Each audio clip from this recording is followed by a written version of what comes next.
What's going on, Fast Turn Radio watchers, listeners, replay catchers, golfers? What's up? I've actually listened to my own replays the last couple of weeks, just as I uploaded the audio and the video.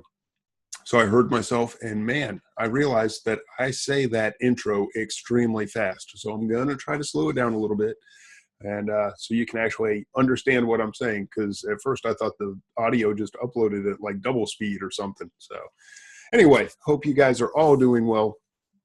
It's been a very busy day. Woke up, anytime you wake up at 4:45 and can't go back to sleep for quite a while, that'll just throw your whole day off. And that's exactly what happened to me today. I eventually did go back to sleep, but it wasn't until like 9 o'clock this morning. And then I woke up at 11 and, it just threw my whole RA day off and all that good stuff. But anyway, so here we are, been trying to play catch up. When you take a nap or whatever you want to call it from 9 to 11, the whole rest of your day is just off. And so just kind of wrapping up things. Been a busy day since I got up at 11. I don't know. Doesn't sound all that crazy, but I was up from, like I said, 4:45 till about 9 o'clock. Prior to that, got some stuff done. And it was a good day. Just busy, a little tired now. Got some boxes packed and all that good stuff. I'll get into kind of what's gone on in the last week. Give you guys the spending update. Kind of show you where things are, and that is really starting to set the tone for what I need to do. I am becoming a bigger and bigger believer in this whole spending tracking as a way to achieve whatever goals you set. And they don't have to be the same goals as mine. They may not be the same as anyone in your mastermind group even. But I think there's a big accountability factor, and I am going to start pushing my coaching group to kind of jump on board and start sharing their goals and their tracking. John Grollo is doing a little bit of it. He posted some stuff today, and it's just really interesting when you know what you want to spend, and you see when you're falling. I'll show you tonight. I'm falling behind a little bit just because this week's been a little bit weird. So I'm really going to have to kick it up to try to catch up, and I'll talk about where we've been spending the money. That's been very eye-opening to me, and how that's going to shift going forward. So a lot of neat things are coming out of this spending tracking, a lot more than what I expected. I expected, hey, you want to spend $40,000 a month. You'll see it as you go along, whether you hit it or you don't hit it.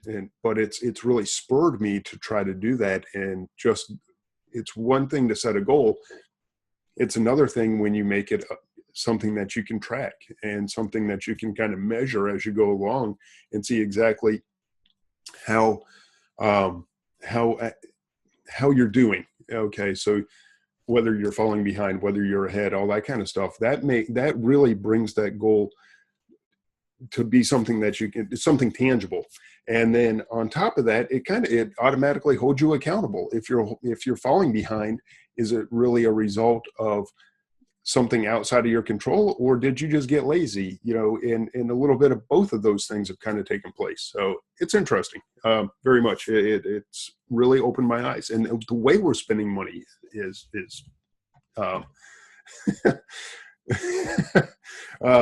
something that's really getting to me. Sorry, I just read Harvey's thing. He said, "Stop making excuses, Dwayne. I got up too early," said no one ever. Yeah. Well, the problem wasn't the getting up too early. Had I gone to bed early enough the night before, that I didn't do. But yeah, you're right. I'm whining. I'm making excuses. So on that note, and Linda said good evening, and good evening to you, Linda. On that note, let's talk a little bit about it. I'm not going to bother doing the screen share because there's really not a lot to see, I don't think.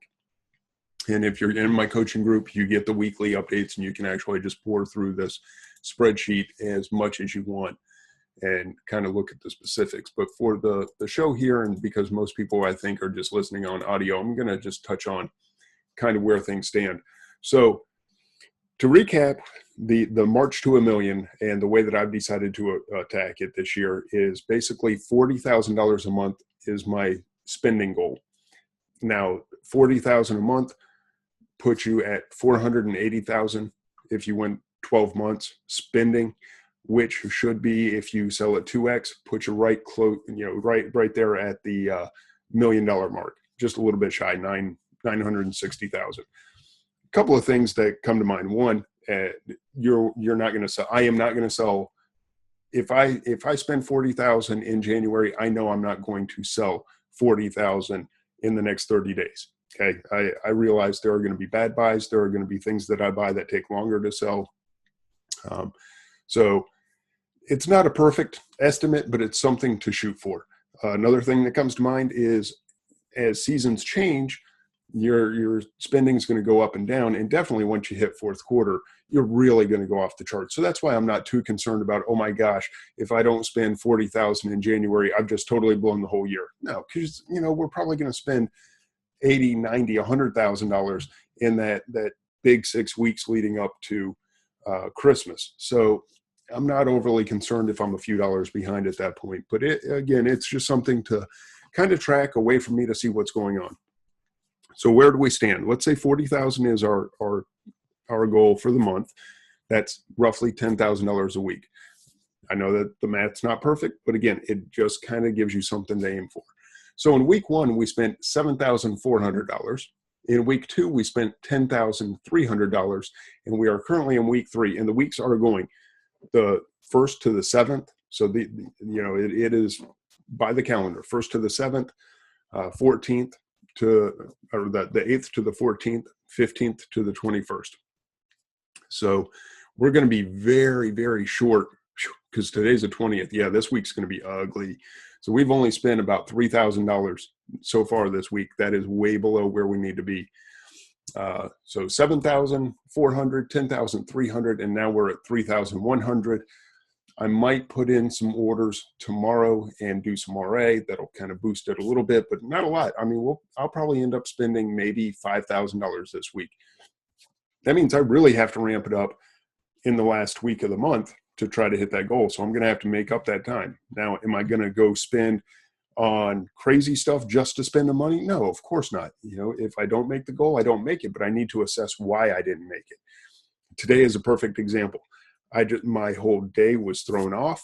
I decided to go back to sleep instead of just fighting through it and saying, I'm going to go buy some stuff. I could have just left the house and said, forget it. I chose not to. So that's where the lazy factor comes in, right? I could have used those 2 hours to go source and probably spend another $2,000. Instead, I went to the store for an hour and I spent $1,000. That's the kind of decisions that when I see I'm coming up short, and as I'm saying it to you guys, I see just how short I'm coming up. I need to realize that, and I need to get my butt out of bed, and I need to get in the stores and spend that money. Otherwise, I'm going to come up short. Another thing that kind of jumps out at me is how we've spent the money up to this point. And I say I'm the only one spending money. I have people that help me with the packing. Angie is my idea person that I bounce things off of, and she tells me whether they're good or bad, and her advice is always spot on. So I say we because there's a lot of us that work in the business, but I'm the one spending the money. So really I should be saying it's just, it doesn't feel right. But I have chosen to spend the money in some interesting ways. So far, I've only done about 4,000 in retail arbitrage this whole month. All right. So for the first 20 days of the year, retail arbitrage, $4,200. Online arbitrage, $2,500. Wholesale, just over $14,000. That kind of surprised me, but a lot of that is because we're gearing up for Valentine's and Easter. So, I do a lot of seasonal wholesale. So that kind of makes sense. I basically wrote off January and I said, whatever happens in January happens. It's a transition month, but I want to make sure I make the most out of February. I want to use that momentum to roll right into March. I'm not sure when Easter is this year. I think it's late March, early April. I looked at it on the calendar the other day. I want to say it was in March, but I forget. But anyway, so that kind of makes sense because we needed to get caught up also. Okay. Thank you, Julie. It's March 27th. So we should have a strong February, and then we should turn around and have a strong April because of the Easter season. So that's where a lot of that's gone. Also, I fell behind in some of my wholesale replens that I sell throughout the year at Christmas time because, there were just so many other opportunities that, hey, I had my choice of buy this and sell it today, or order wholesale and have it a week from now and have it in the warehouse another week from then. So you're looking like at a 2-week turnaround on some of the wholesale. Now, other stuff is not that long, but the ones that I really fell behind on were the ones that were like 2-week turnaround. So I was like, I'm better off just spending this money locally, getting it in, getting it done. And then we spent, and actually it's not reflected in that, but there's probably another, 2,000, 2,500 that I spent right at the end of the year as I realized how much of that had fallen off. So it's not actually being tracked. But anyway, that's where some of that stuff is replens that I had fallen behind on, and then the other is the seasonal going forward. So Marianne says we are prepping a gazillion Valentines bundles right now. Yeah, we've sent out, I don't even know. It blows my mind. I'm so tired of looking at Valentine stuff that, we're 3 weeks away, and I've had my fill of Valentines already. And so Carol asked, are you in Kath bundling? Catherine Shelton bundling, I'm sure is what that is. Oh, Marianne said yes, but she's prepping for customers. There you go. Okay. I forgot. Marianne has, her own prep company. I think I know which Marianne that is now. See, I just see your names. I don't really know who you guys are. Best one I've used. They're Liam. Oh, okay. Yeah. Central Wisconsin Prep and Ship. There you go. Tom Ogden says, are there prep companies in Georgia? None that I am aware of. I have my own prep people, so I don't use a prep center.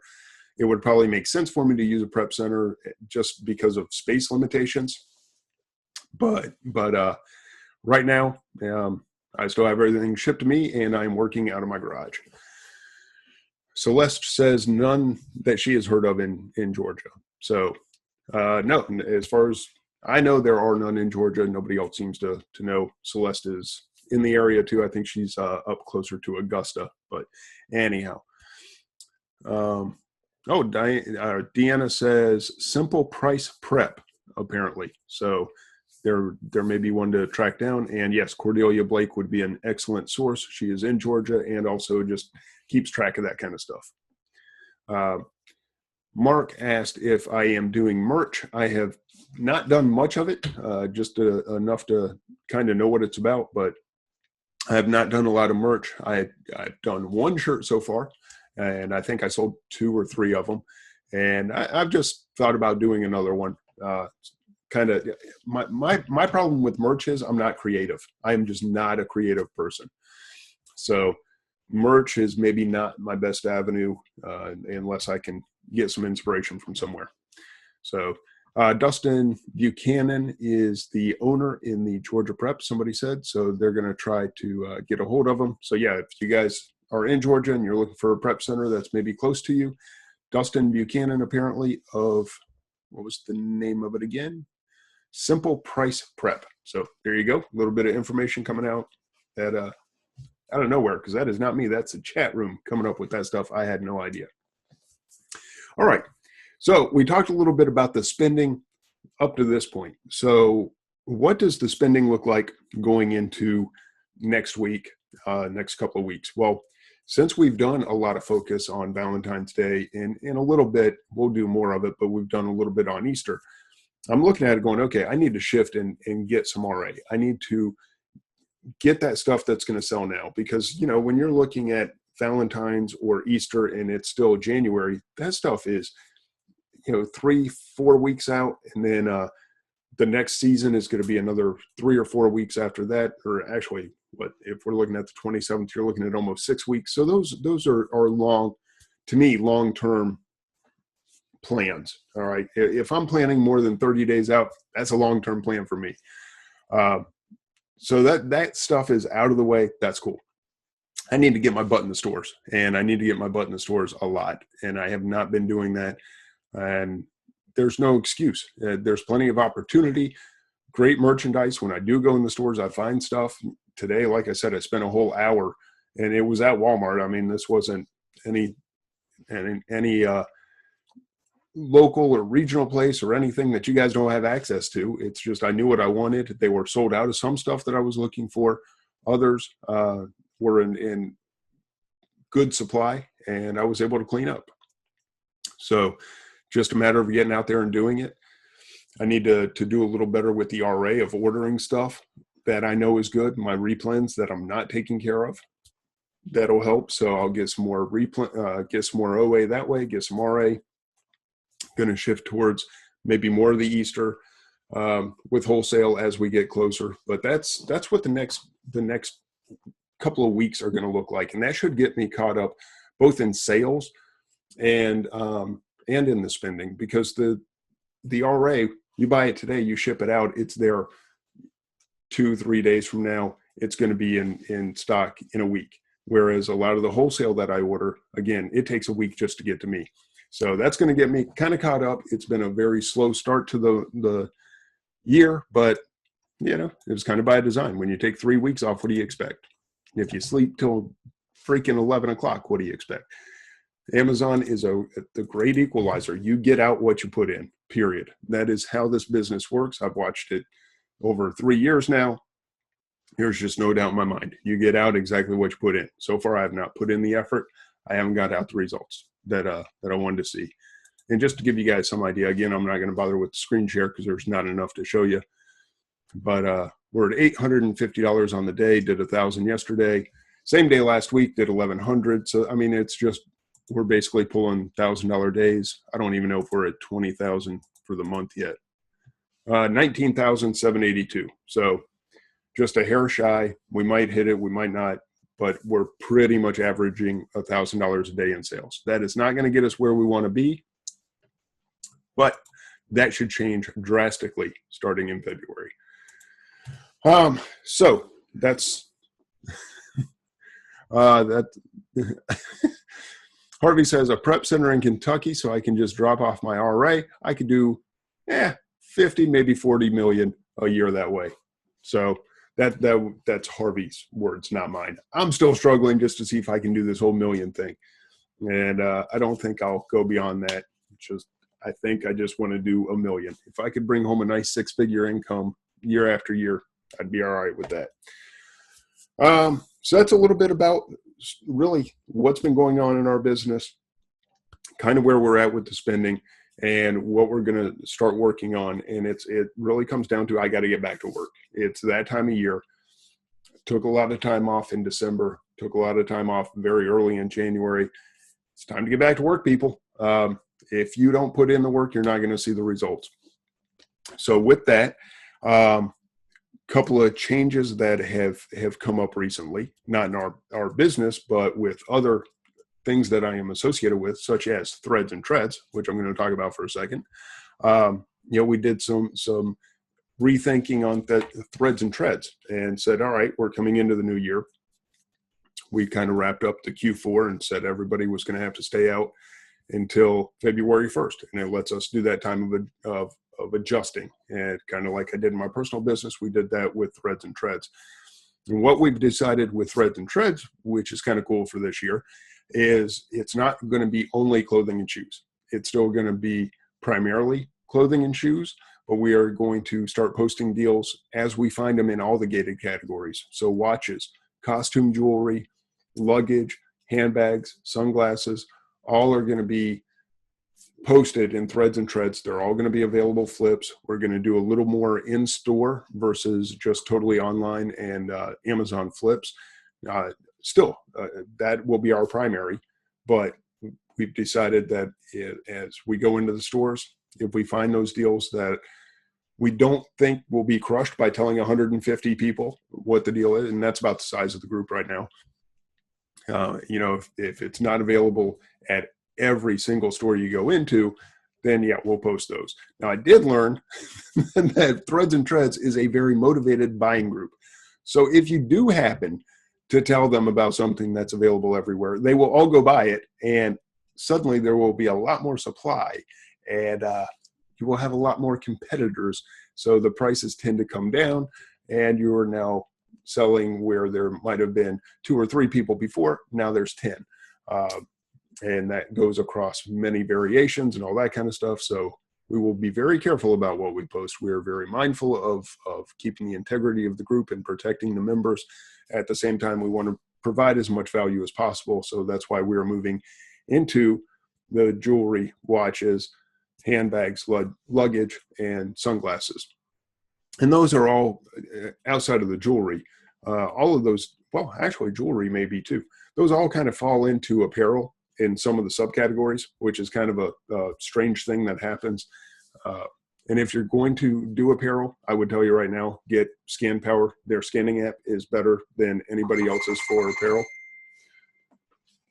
And I would say that Messenger just caught up somehow because it sounded like a pinball machine in here. I know it was locked up earlier. But Scan Power scanning app shows you rank in apparel where the others will not. So if you're going to do that stuff, that's my recommendation. I've seen it side by side with others. There's just no comparison. All right, little side trip there. All right, Celeste says, I have thought about a local mastermind group, but you share a co-op warehouse and a prep team. That's kind of interesting. Matt Kelly says, get approved in clothing. Yes, absolutely, get approved in clothing. There at this point, there's no reason if you're serious about selling, there is no reason not to be approved in shoes, clothing, handbags, sunglasses, all of that stuff. And it's pretty much auto approval from what I've heard. Now I'm in most of those already, so I haven't applied to anything lately. But from what I'm hearing, it's pretty much auto approval. You apply and a few minutes later, you get approved. Tom says, is Scan Power the best scanning app for shoes? I believe it is. A lot of the others won't show rank, or if those shoes are not currently listed on Amazon, it'll come back and say not available, like it can't be found. Well, it can be. Scan Power will tend to come back and show you there are no current sellers, which is awesome, but it won't come back and say it can't be found. That's two very big, that's two vastly different things. So for that reason, yes, I think Scan Power is much better at finding shoes than any of the other scanning apps. Now, if you ask Harvey, I think he uses Profit Bandit and he sells like $1 million in shoes a year. So I guess he's doing okay with the others. But for me personally, I like Scan Power for clothing and for shoes. Roy, does clothing not require pics in flat file any longer? That's what I'm hearing, but I can't swear to it. Again, I have not gone through the approval process. It's just kind of what I'm hearing, that everything's kind of, it's getting easier to get approved in this stuff. So apply. What's the worst thing that happens? They tell you you got to send us pictures in a flat file. Scoutify is very nice. Scoutify, I'll tell you right now, I've seen it side by side. It will lie to you. It will absolutely tell you that something doesn't have a rank. When it does, it will tell you that no results can be found when they can. I'm telling you, Scoutify is not reliable when it comes to clothing and shoes. Now, that does not mean Scan Power does not have its flaws, but when I'm talking, when you are scanning on the mobile app, Scan Power and what is it? Scoutify. Thank you. When you're looking at those two side by side, Scan Power will find things that Scoutify does not. And Matt Kelly, who uses both apps, just said Scoutify is okay, but not for clothing. John, is there an app I can use to upload ASINs from a scan to a database? You might be able to do that with Scan Power, but I can't swear to it. If you use Scan Power, and I don't ever use this feature, but there's a buy option, and I think if you hit that buy, it'll save the ASIN, and then you can upload that later. I know you can you're supposed to be able to anyway. I haven't done it, so I'm just kind of talking off the cuff here. But you hit that buy button, it says, okay, you have one of these, or you have 5 of these, you put in how many and the cost and all that. You can upload that to list later. Whether or not you can upload that to evaluate, Scan Power Evaluate, I am not 100% certain. I just don't know. That would be something to ask the Scam Power guys. And whether or not you can do it in Inventory Lab or any of the others, I have absolutely no clue, because I haven't used those, and I haven't used a different scanning app in years. I've just looked at them side by side. And I know people that have used both, and we've compared our scans. That's why I know Scam Power picks up stuff that the Scoutify does not. So it may be possible.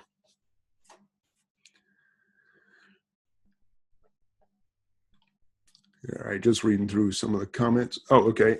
John says that Profit Bandit has a similar feature, so that's possible. So it's out there. And was there may not be anything else that is actually on my mind right now. This may be the shortest fast turn radio of all time. Other than, one question that came up in fast turn radio just a few minutes ago that somebody asked. They said, I've been buying stuff in the 50, and since it was in fast turn radio, and it's actually, that's what this place is called.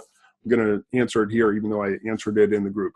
They said, I've been buying in the home category items ranked 50 to 200,000. I thought they'd be fast turns. They turned out not to be. Any suggestions? I'm paraphrasing, but that's what the guy asked. Just in case you guys have never heard me break this down, for a fast turn, first and foremost, I see that as something that sells in a month at the most. And really, I like to see it sell in about 2 weeks, a single product. Because if you're using this model, which is typically used to build your business, you need that money to come back as soon as possible. So 200,000 is really high in home. Doesn't mean it'll never sell. No, but it may sell. Like I sold something the other day that was ranked 750,000, I think. And, it sold once, and then the rank came down, and now it's back up to about 500,000. So, that stuff that's really high, it's going to sell every now and then, but you just don't know how long it's going to take. In home, the home and kitchen category, I've found 100,000 sells about one per day. So if something sells consistently one per day, you're going to see it in the 95, 102,000 range. None of it's perfect. We all know that rank is just kind of a snapshot in time. But if it sells consistently one a day, you're going to see it right around that 100,000 mark. If you see something ranked in the 50,000 range, well, it's probably selling 2 or 3 a day, right? Because half of 100,000, that's one. Half of 100,000 is 50,000. That means the sales velocity should be at least twice. And since it's not really linear, it sells probably 2 or 3 a day. So that's cool. That's one part of the equation. All right. So now I've got this item. So I always stay, or not always, but I typically stay under 100,000 when I'm selling. I don't like to go to the 120, 150. I'll do it. It will sell, but I stay away from it typically. So I stay under 100,000, 50,000 if it's selling 3 a day. And that gives you the daily velocity. There's still 2 more parts that you got to put into play to figure out how often you personally should be able to sell. The first big part of that is evaluating how many competitors are on the listing. Because if you are looking at the number of sellers, you're doing yourself a disservice. There could be 50 sellers and somebody, and Tom's kind of hitting on what I'm going to say here. If you have 50 sellers on a listing, that's almost a meaningless number. What you need to know is how many people are competing for the buy box, because that's where the sales are going to come from. So if you have an item that is ranked 50,000, it's selling, we're going to say 3 a day. And there are 3, or let's say 2 other people. This makes it real simple. 2 other people that are at $25. And that's where you plan to sell, because you're going to buy this thing for about 10. You want to sell it for 25. There's 2 guys selling it for 25. And then everybody else is $30 or higher. All those other 48 sellers, they're not going to get any time in the buy box. So now you don't have 50 competitors. You have 50 sellers on that listing, but you've got 2 competitors that are fighting for the buy box. If you come in on that product and there's already 2 at 25 and you're going to be the 3rd person at 25, now, yes, granted, any of those 48 could drop their price at any given time. That's cool. But if you're looking at it with the data that you have available right at that moment, you're looking at 2 other people selling at 25, you're going to sell at 25, there's going to be 3 of you selling a product that sells 3 a day at $25. If you get a fair turn in the buy box, nobody knows for 100% that you will, but you got to make these kind of general assumptions. Otherwise, you got nothing to go on. So 3 people competing at $25, 3 people competing for the buy box, 3 people get it equally for an item that sells 3 a day. You should be selling 1 a day of that product. Now, if you buy 50 of them, a lot's going to change between now and 50 days from now. If you buy 2 of them, you're probably going to sell those 2 pretty quickly, and anywhere in between. So that's the third part of the equation. So 1 is the sales rank, 2 is the competition, 3 is how deep are you going? How many days supply are you going to buy? Again, I don't ever want to carry more than 30 days supply if I'm in the full growth mode of my business and I need to turn that product quickly. I don't want more than 30-day supply of anything. Once you grow bigger, once you start to get into some different aspects of what we do, yes, you are going to have to go well beyond 30 days supply and all that kind of stuff. But for right now, we're talking about a small business that is just trying to get off the ground. At most, I would buy 30 of that item, and really I would be conservative. I would buy probably 10 of them, maybe even 5, somewhere between 5 and 10, and I would send those in. And I would see, I've made all these assumptions. I looked at the rank. I looked at the number of competitors. I looked at how deep I'm buying. My assumption would be if I buy 10 in that scenario, I can sell them all within a 2-week period and get my money right back out. Send them in and see what really happens. Did only 2 people stay in the buy box, or did another guy drop down, or another lady come in? And now there's 4 of you competing for something that sells 3 a day. Did you sell them all in one day? Maybe I was just dead wrong about the rank, and man, 50,000 is awesome and it's selling 20 a day. I don't think it is, but that's where real life testing comes in. So that's the next step in the process. That's the third leg of the stool, whatever you want to look at it as. And you watch that product, you watch the sell-through rate, go back and look at your sale by ASIN a couple weeks into the process and see, okay, in the last 30 days, the last 10 days, the last 14 days, you can set that chart wherever you want. It's in the reports, sales and traffic by ASIN. And you can see that exact product and how many it's sold in that time period. And now you really do know. I had the buy box, and it'll show you buy box percentage. It'll show you impressions, all that good stuff. I look at buy box percentage. Did I really get a third of the buy box during that time? Did I really sell all 10 units the way I expected to? You know, and it's never going to be a perfect, I sell 1 a day. It's going to be, I sold 2 today, I sold none, and then I sold 1. Well, that's 3 in a 3-day period. That averages out to 1 a day, even though I sold 2, 0, and 1. But see how it all actually plays out and start to understand, rather than taking my word for it, see in real life how it all plays out. And so that's how you do fast turns. In a nutshell, those are the 3 parts to it. That's how I evaluate buys when I need that money back out. Now, as your money grows and as your business evolves, you will get beyond that, and you will start to buy things. I'm selling stuff right now that I paid $9 for. I'm selling it for 22, but I bought it before Halloween because I expected to sell it very quickly. Amazon came in on the product, killed the price, went down to almost my buy price. Okay, so that Amazon suddenly selling it what I bought it for. There's not a lot I can do about that.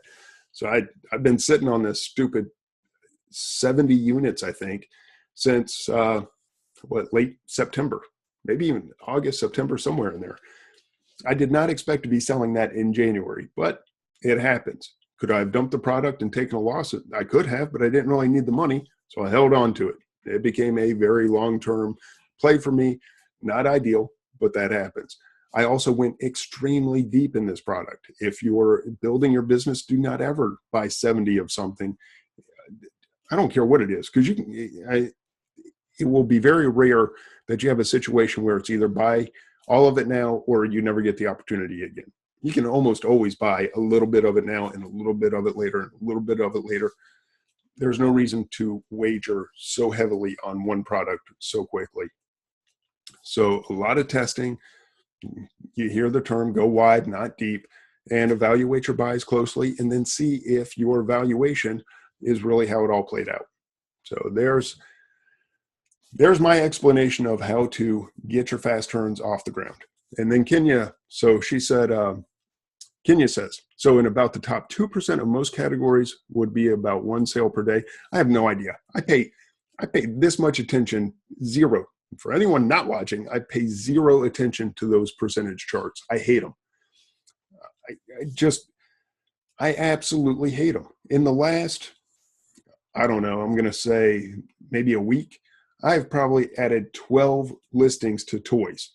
That's me, one person added 12 listings. If 1,000 of us did that, suddenly there's 12,000 more listings in a week in the toy category than there were the week prior. So what in the world? Now, nothing is selling any better than it did prior to all those new listings coming in, yet it will move up in percentage simply because there's more on the back end, because those percentages taken over all of the category.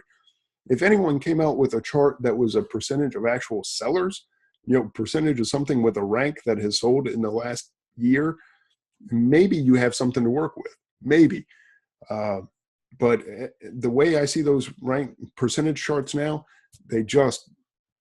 I don't put any faith in them. And really, I've learned by selling.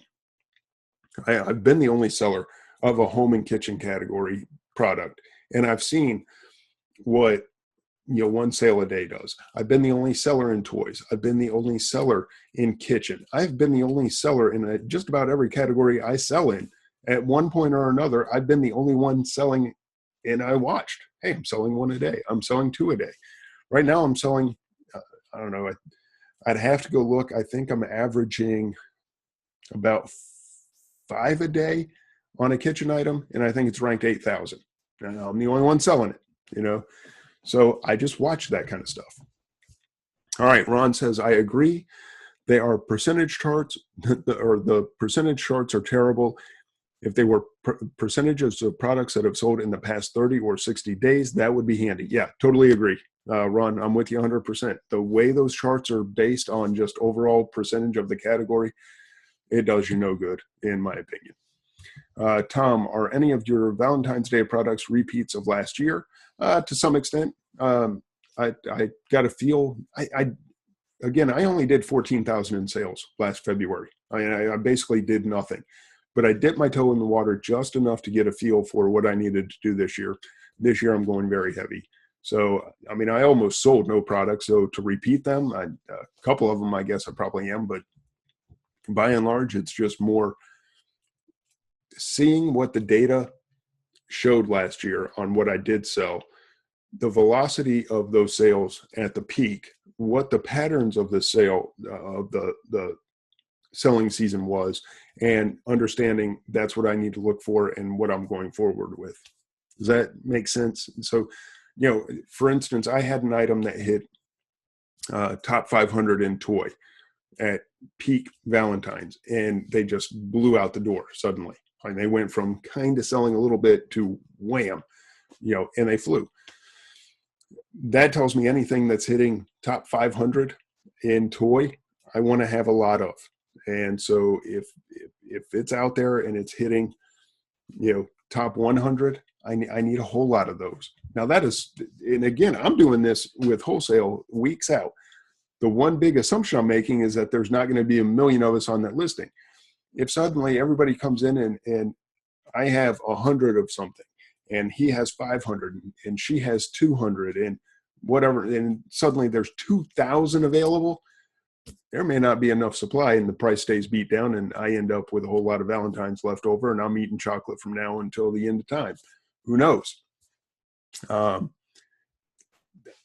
That can happen. I saw it happen at Christmas. I've seen it happen, throughout my selling, that I expect this many people to be there, and kind of what I just ran through in that scenario. Hey, I looked, there were only 2 people selling at 25. By the time I sent it in, there were 8 people and they were selling at 20. It happens. That kind of stuff happens. You can't predict it, but I'll tell you this, if you're not prepared and you don't have enough units in place, and you send 20 as a test, and that thing hits top 500, you're going to sell those 20 in about 2 minutes, and you're going to go, crud, I wish I had a whole lot more of them. Yeah, Harvey, excellent point. Thank you. Sales magnify exponentially as you approach the best ranks. Yeah. Let me try to clarify that the best I can. I'm telling you, 100,000 sells 1 a day in home. 50,000 sells 2 or 3 a day. Okay, so let's take it a step further. So 25,000 should sell between 4 and 6 a day. And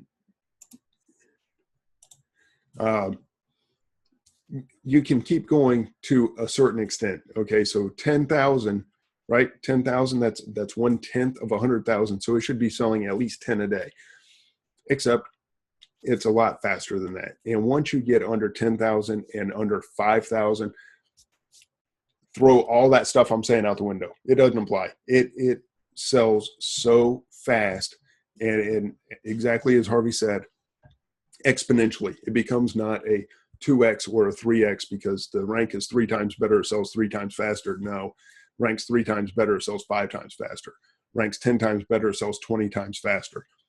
And the lower you get, there is no chart that will tell you, and I know Jungle Scouts out there and a couple of the others that tried to do it, but when things get less than 1,000 in a category, you have no clue how many you're selling. It's ridiculous, and you want to be on that train. And I'll read what Harvey puts. If a 2,000 ranked product sells 50 a day, it doesn't mean the 1,000 ranked product sells 100 a day. It's much more than 100. Exactly what I just laid out. Couldn't agree more. I mean, it's just the way it is. It becomes insane.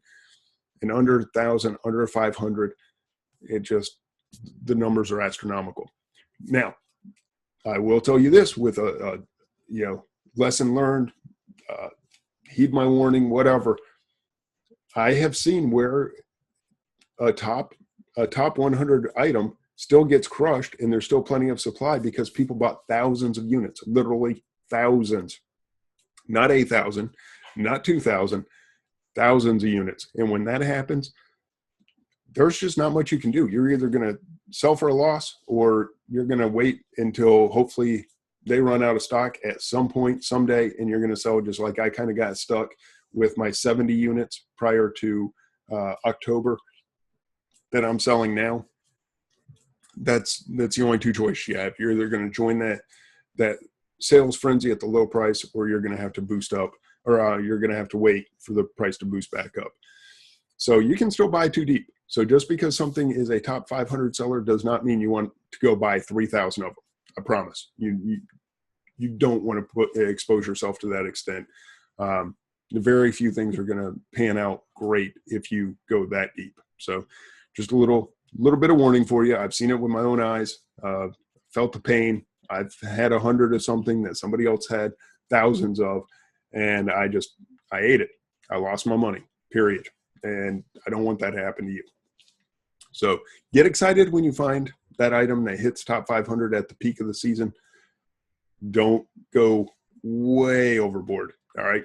Just understand we're all playing the same game, and there are a lot of us out there, and there's a lot of us with a lot of deep pockets. And if you do not, and this is another one of my hard, fast rules, never put more than 20% of your budget into a single product or even a product line. What do I mean by that? Single product would be the frozen Elsa doll. The product line would be the frozen line. Why don't I want you putting more than 20% in any single product or line? Is because if they suddenly go, that Elsa doll is hazmat. You can't have it. You can't sell it. It's done. We're not sending it back to you. We're going to destroy your product, period. Okay. That money's just gone. If they tell you we're restricting frozen, you're hurting a lot if you put more than 20% in. Now, I say 20% because I figure that leaves me 80% of my budget to overcome that mistake. As my budget's grown, I would probably reduce that down some. If it's different playing with a $1,500 budget than it is playing with a $100,000 budget. It's just a lot different. Okay. So Harvey says that he puts a limit of 2% on his spending. I would go higher than 2%. That's just me. I'm still comfortable somewhere around 10%. Probably the biggest buy I did last year is when I had 20,000 sitting in the bank, and I spent 4,000. And when I talk about percentages, I'm talking about the money that is in your pocket right then and there. I had 20,000 in the bank, and I spent 4,000 on Shopkins, on the little 5-packs and the 2-packs and 12-packs. I knew it was going to be a Q4 play. I got out with profit. I'm happy with the profit that I got, but man, it was a struggle. But that was 20% of my on-hand cash that I allocated to that product wholesale, $4,000 gone. If I had lost that $4,000, that left me with $16,000 to try to rebuild and try to recover. It could have happened. Luckily, things went well. They did eventually play out the way I expected them to. I got the ROI I wanted to, which was about 50%. So I made somewhere around $2,000 on that $4,000 purchase. It worked out, but that was a gamble I was willing to take. Had I gone with Harvey's 2%, that would have let me put about, is that really 400? 2% of 20,000 would have been about $400. Not really buying much with $400. So, you got to keep it relative to your budget and to the risk you're willing to take. I really find my comfort zone somewhere around the 5 to 10% on any one product. That's just me personally, but decide for yourself, and please never do more than 20%, because if you put half your money on one thing and that one thing comes in last place and it dies and gets restricted and Amazon destroys it, dude, you lost your money. You blew it. You spend half your money, you got to double it just to get back to even. That's not a good place to play. All right. And Celeste posted this isn't going to help anyone watching the replay, but Celeste posted a graph for Kindle book sales rank that gives you a good visual on what Harvey's talking about. I will, I'll post this in Fast Turn Radio, and you guys can kind of see, but I'll try to read it in a way that kind of makes sense. So if a book is ranked, say 1,500 to 3,000, it's going to sell somewhere between 70 and 100 copies. If it's at what's going to be next, probably the 750 to 1,500, that goes 1 to 120.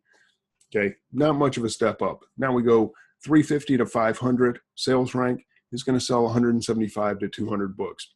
All right, so we've gone from 3,000 being 100 books to rank of 5,000 or 500 being 200 books. But then what you really see is when things get in the 35 to 200 rank, the 20 to 35 rank, the 5 to 20, it becomes thousands of units. Okay, so at 350 you're selling maybe 300 books, but at 35 you're selling 1,000 books, and at 20 you're selling 2,000 plus, and the 1 to 5 it's 3,000 plus a day.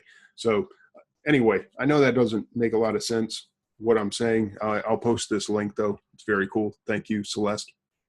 I'm going to actually do it right now. So if you want to see it, it's going to be over in Fast Turn Radio, and you can see the graph for yourself. But it's basically just what we talked about, where it's going to be the exponential rate of increase on sales velocity with the increased rank. All right. So thank you, Celeste. I appreciate that.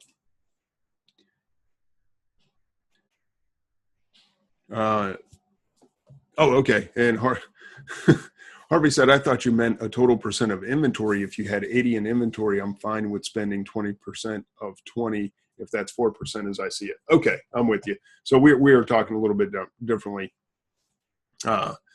in terms of percentages. So, okay. So Harvey and I kind of agree on the percentage. I'm talking percentage of budget. He's talking percentage of inventory. And Matt Kelly says, hopefully you have a lot in the bank because it's time to buy some summer stuff. Oh, I like the sounds of that. Dude, guys, I'm telling you right now, Jonathan Austin said I just spent $1,500 on summer stuff from a wholesaler. Awesome, Jonathan. Yeah, guys, I am so excited about seasonal this year. I see it. I've always talked about it, and I've always done a little bit, but man, it has all come together. I spent all of last year testing, and I just see and I know exactly what I want to do this year, and I have the money to do it. And man, I'm excited. And so yeah, I'm thinking summer. Now this is the fast turn guy, right? Man, Dwayne, fast turns in 30 days, blah blah blah. Yeah, I have spent hundreds, and I will end up spending thousands on summer products long before spring ever gets here. So yeah, and that has not been reflected. I'm actually waiting on some things, but you'll see that reflected in my spending as well. Where yeah, I'm ready to buy on January 20th. I'm ready to buy summer stuff. Why? Because the deals are there. I can afford to have the money sit for a little while or be tied up, and I know what's coming. I know because I sold some of this stuff last summer. So now if I can get ahead of the curve and have it in place and ready to go when those peaks come, oh man, it's good times, good times. All right. And yes, it's always summer somewhere. Absolutely. All right, guys, that is, I think that's all I have. Oh, one last thing. Remember I talked about these last week, Brother cartridges? I asked you guys about recycling, so I just wanted to share what I learned. Dale Sellmeyer shot me a link and said that, to HP, where you can like click HP's return center and they'll give you a free return label. It doesn't cost you anything. All you do is pop it in the mail. They take it back. As you see, mine are Brother toner cartridges, but Brother has the same thing. If you just put in Brother toner recycle, it'll give you the link. You make an account, which basically just gives them your return address. Tell them, I want a free label, prints it out, slap the label on the box, goes straight back to Brother. I'm not trying to make any money on this. Just trying to give them their hunks of plastic back so it doesn't wind up in the landfill anywhere, because that's about as far as my hippie save the earth stuff goes. As long as I'm not throwing plastic in a landfill, I feel like I did something good. And it'll get it out of my house, which is really the big key. So if you guys have some toner cartridges, whether it's HP or it's Brother or anybody else, quick Google search for that company, and Toner Recycle will probably give you the same kind of ability to just return it to them.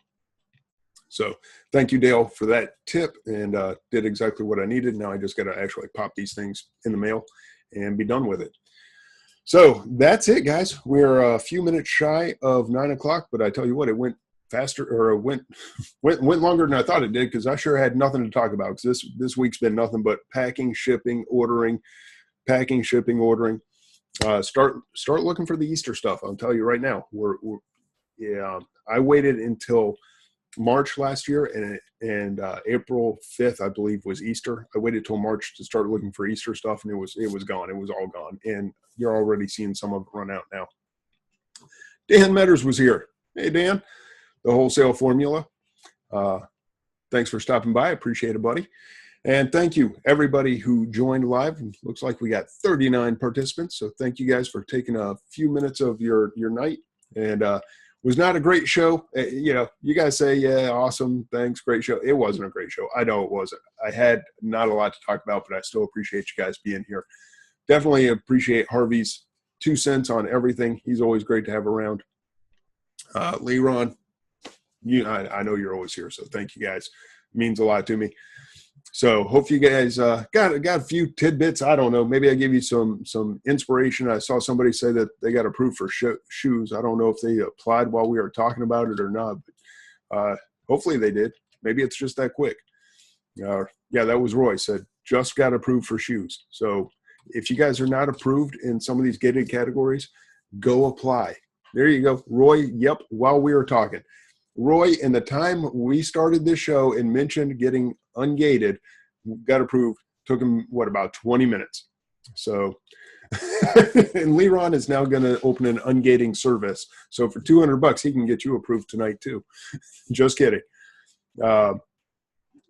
Okay, and Stacy applied for jewelry and looks like auto approval while on the show. So there you go, guys. That's awesome. Yeah, Harvey says, way to take action. Absolutely. That's awesome, guys. You know, while you're sitting here listening, you're in front of the computer.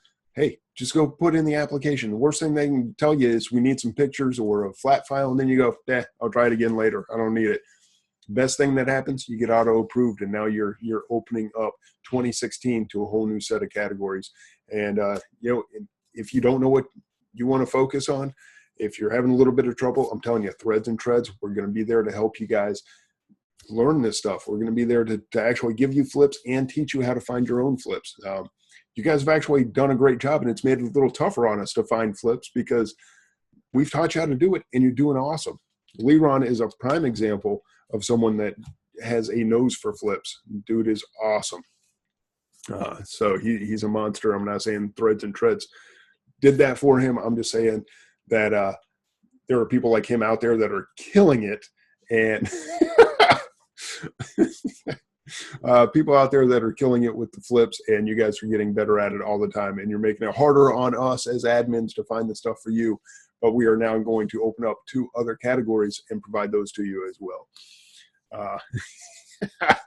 Oh, man. Yeah. Leron, I'm laughing because Leron says he got them all. Talking about the flips, he got them all. That's because I'm Jewish.